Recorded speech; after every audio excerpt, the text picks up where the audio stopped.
India has taken its first major step of retaliation against the United States, and this move is creating ripples across global trade discussions.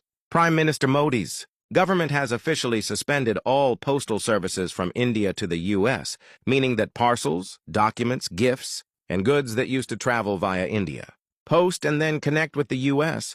Postal Service, USPS, will no longer be delivered. This is not a minor disruption. This is a clear signal to Washington that India will no longer bend under pressure from Donald Trump's tariff policies. The immediate impact may not seem devastating to America's economy, but the target is sharp. By cutting off low-cost postal shipping, Modi has struck at the heart of small American businesses that rely heavily on affordable imports from India. From handicrafts and books to clothing and everyday consumer products, thousands of small-scale entrepreneurs used Indian postal services to receive cheap goods. Private couriers like DHL and FedEx are still running, but their costs are far higher, leaving small businesses trapped. This is why the suspension carries a political weight far greater than its direct financial cost. Trump's tariffs on Indian exports pushed New Delhi to respond. And Modi's government has chosen a bold path: retaliation, not compromise. For the first time, India has shown it is ready to confront Washington openly. Behind this move is a bigger strategy.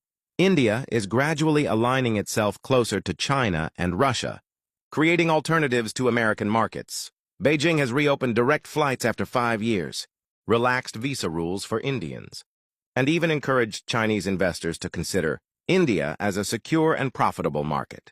At the same time, Russia continues to supply India with discounted oil, which New Delhi refines and resells even to European buyers who initially rejected Russian crude. This signals a tectonic shift. China has made it clear: if America shuts its doors, our market is open.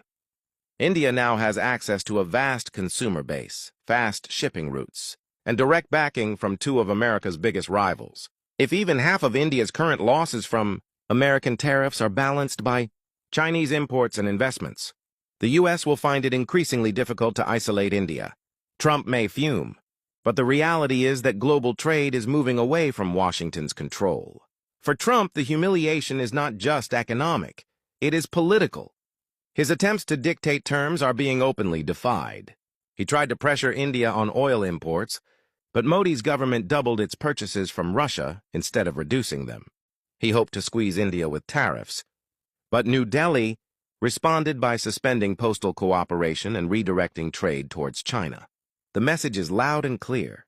India is no longer afraid to stand